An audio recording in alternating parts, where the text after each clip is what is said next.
श्री शिवाय नमस्तुभ्यम, हर हर महादेव। कैसे हैं आप सभी। बैसाख का पावन पवित्र महीना चल रहा है। इन दिनों किए गए कोई भी उपाय कभी भी व्यर्थ नहीं जाते, भाग्य की रेखाओं को प्रबल करने के लिए माने जाते हैं। इस महीने पड़ने वाला शनिवार, गुरुवार, अमावस्या, पूर्णिमा, मासिक शिवरात्रि, प्रदोष यह चमत्कारी दिन माने जाते हैं। अगर आप पूरे बैसाख महीने में स्नान, ध्यान, पूजा पाठ या किसी विशेष कार्य का नियम नहीं ले सकते हैं तो मात्र विशेष तिथियों में भी कुछ सरल से कार्य कर लेते हैं ना, तो निश्चित ही जो चाहेंगे आप इन उपायों से प्राप्त कर लेंगे। जैसा कि इस वीडियो में आपको 5 सरल से उपाय बताऊंगी। कोई एक सरल सा उपाय जो कि आप आसानी से कर पाएँ, आप जो है करने का प्रयत्न करें। इससे आपके पूर्वज भी सुख पाएंगे, घर के सभी व्यक्ति, महिला करें या पुरुष करें, सभी को इसका सुख प्राप्त होता है। ऐसा शास्त्रों में विधान है। तो आपको कब कैसे करना है, किस स्वरूप में उपाय करना है, ध्यान से सुनिए। सबसे पहला, सबसे सरल उपाय, सबसे विशेष उपाय, आप सभी को मैं बार बार यही बात आप सभी से कह रही हूँ, किसी भी शुभ दिन में जाकर आप थोड़ा सा कच्चा दूध लेकर पीपल वृक्ष की जड़ में और एक गोल बत्ती का घी का दीपक ले जाकर, बस यह कार्य आपको विशेष तौर पर रविवार के दिन नहीं करना है, आप किसी भी शुभ दिन में इस उपाय को कर सकते हैं। आप सभी को आवश्यक रूप से एक जल का लोटा लेना है और साथ के साथ उसमें थोड़ा सा डाल देना है कच्चा दूध। अगर आप कच्चा दूध इसमें नहीं डालना चाहते हैं तो अलग से एक कटोरी में कच्चा दूध ले जाएं। और साथ ही आप सभी को ओम नमो भगवते वासुदेवाय या श्री शिवाय नमस्तुभ्यम जैसे महामंत्रों का स्मरण करते हुए, ओम महालक्ष्मी नमो नमः कहते हुए आपको सुंदर सरल तरीके से पूर्वाभिमुख हो जाना है। गुरुजी ऐसा कहते हैं, अर्थात पूर्व की ओर अपना मुख कर लेना है। उसके बाद आप सभी को जल चढ़ा देना है। सबसे पहले जल चढ़ाने से पहले आप कच्चा दूध समर्पित करें पीपल वृक्ष की जड़ में। साथ के साथ पीपल वृक्ष में आप काले तिल भी समर्पित कर सकते हैं, यह भी भाग्य की रेखाओं को प्रबल कर सकता है। साथ ही जल का लोटा भी आप सभी को आवश्यक रूप से पीपल वृक्ष की जड़ में समर्पित करना चाहिए। साथ ही गोल बत्ती का घी का दीपक आप सभी को पीपल वृक्ष की जड़ में जरूर से लगाने का प्रयत्न करना है।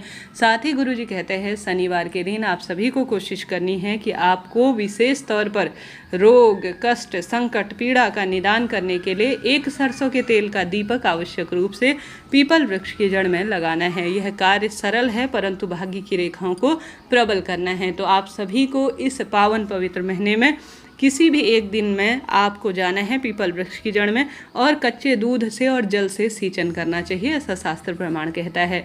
तो आपको प्रयत्न करना है कि यह सरल सा कार्य आपको जरूर से करना है। बढ़ते हैं दूसरे सरल से उपाय की तरफ। इसमें आपको मात्र एक पीपल के पत्ते की आवश्यकता होगी और थोड़ा सा पीपल के पत्ते रखने हैं काले तिल। पिपलेश्वर महादेव का नाम लेकर यह उपाय करना है। काले तिल आप जानते होंगे पितरों से संबंध रखते हैं, रोग मुक्ति में सहायक हैं, कष्ट संकट पीड़ा के निदान में सहायक है। तो काले तिल आपको लेने हैं एक मुट्ठी में। ध्यान रखिएगा कहीं से टूटे फूटे न हों। काले तिल आपको पीपल के पत्ते के ऊपर रखने हैं। गुरुजी कहते हैं, एक पीपल का पत्ता 100 ब्राह्मणों की साक्षी कराता है। तो वही पीपल का पत्ता आपको काले तिल ऊपर से रखकर पूरे घर में आपको घुमा लेना है। ठीक है जी।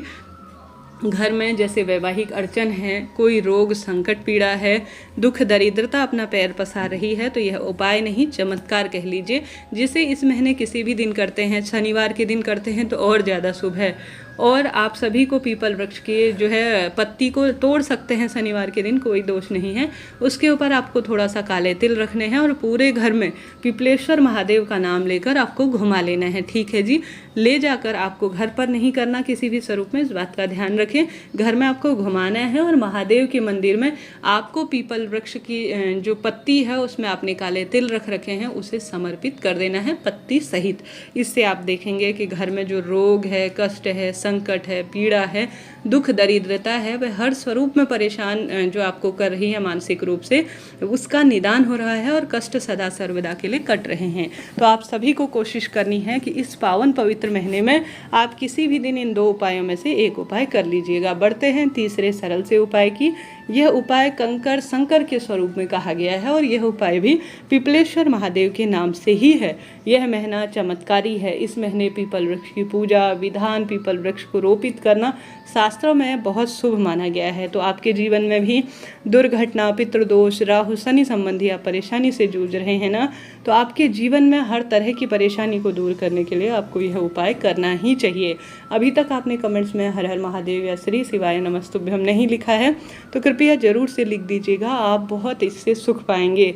साथ ही वीडियो पर नए हैं तो लाइक करें, शेयर करें, सब्सक्राइब करना आप सभी भूल जाते हैं, कृपया ज़रूर से कीजिएगा।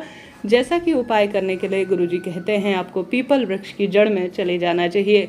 पीपल वृक्ष की जड़ में जो व्यक्ति छाव वाली, जैसे ऐसा नहीं कि खाली छोटा सा पीपल का पौधा है, ऐसा नहीं, पीपल का ऐसा वृक्ष चुनना है जिसमें पूर्ण रूप से खूब सारी पत्तियां छाव सी आती हो, बड़ा पीपल का जो है आपको वृक्ष ढूंढना है। साथ के साथ आप सभी को थोड़ा सा काले तिल और एकमात्र बेलपत्र लेकर जानी है, ठीक है। एक बेलपत्र, थोड़ा सा काले तिल ले जाकर आपको पिपलेश्वर महादेव का स्मरण करते हुए पीपल वृक्ष की जड़ में, या तो मूर्ति प्रतिमा विराजमान हो, शिवलिंग विराजमान हो तो अत्यधिक शुभ है, नहीं तो वहाँ पर विराजमान एक कंकड़ शंकर को आपको स्वरूप में मानकर वहीं पर अपने पितरों का स्मरण करते हुए पीपल देवता को प्रणाम करना है। और आवश्यक रूप से पिपलेश्वर महादेव का स्मरण कर कर आपको जो है कंकड़ स्वरूप में माने गए शंकर पर सबसे पहले कच्चा दूध चढ़ाना है। उसके बाद आपको जल समर्पित करना है, अपनी मनोकामना कहते हुए पिपलेश्वर महादेव का नाम लेते हुए काले तिल आपको समर्पित करने हैं। तत्पश्चात मात्र एक जो बेलपत्र लेकर गए हैं ना, वह भी पीपल वृक्ष की जड़ में आपको इस पावन पवित्र महीने में अपनी मन की कामना कहते हुए समर्पित कर देना चाहिए। साथ के साथ इस महीने आप सभी को इस उपाय को करते हुए गोल बत्ती का घी का दीपक लेना है, पीपल देवता की आरती करनी है। साथ के साथ आप सभी को आवश्यक रूप से जो है जो आपने कंकड़ स्वरूप में शंकर मान रखा है उसका भी पूजन करना है। आपके जीवन में आने वाली विपदा, संकट, कष्ट, पीड़ा का निदान होगा और खुशियाँ और परिवार में बरकत सदा सर्वदा बनी रहेगी। तो आपको कोशिश करना है कि इस महीने आप सभी इस उपाय को जरूर से कर सके। हालांकि इससे पहले भी हर एक शुभ अवसर पर किए जाने वाले उपाय बताए गए हैं, आप उनका अवसर का लाभ उठाएं और कुछ न कुछ विशेष करने का प्रयत्न करें। इस महीने नियम बना लीजिए कि शिवलिंग पर आप सभी अपने घर के जो है रसोई में या अपने घर के मंदिर में एक छोटा सा घड़ा या एक छोटा सा मिट्टी का पात्र जिसमें रात भर आपको जल रखना है जो कि सुबह तक ठंडा हो जाए, जो है आप दीपक में भी रख सकते हैं साफ़ सुथरे, वह भी मिट्टी का ही होता है। उस जल को आपको शिवलिंग पर नियमित रूप से चढ़ाना है। अगर महादेव के जो है शिवलिंग पर से आपने देखा होगा ऊर्जाएं निकलती है, शास्त्र प्रमाण कहता है जो व्यक्ति जो है शिवलिंग पर जल चढ़ा देता है, मटके का मिट्टी की महत्वता है, मिट्टी के पात्र की महत्वता है इस महीने, वह सब सुख स्वतः ही प्राप्त कर लेता है। तो आपको कोशिश करनी है कि इस माह आप सभी आवश्यक रूप से मिट्टी के जल से महादेव के सुंदर शिव का जलाभिषेक करें। आपके जीवन में स्वतः ही आपको सब सुख मिलने आरंभ हो जाएंगे, कष्ट संकट पीड़ा का निदान स्वतः ही हो जाएगा। तो कोशिश करें इस पाक महीने में आप कुछ न कुछ विशेष करने का, जितना संभव हो पीपल देवता का पूजन करें, तुलसी मैया का पूजन करें, बट वृक्ष का पूजन करें, बड़ वृक्ष का पूजन करें, ठंडी वस्तुओं का दान करें, खीरा, छाता, पंखा, कूलर, आने जाने वाले राहगीरों को आप जल का प्रबंध करते हैं, भोजन का प्रबंध करते हैं, तो साक्षात आप मानव सेवा, महादेव की सेवा कर रहे हैं। इस तरह जानकारी थी, वीडियो उचित उपयोगी रहती है तो लाइक करें, शेयर करें, सब्सक्राइब करें।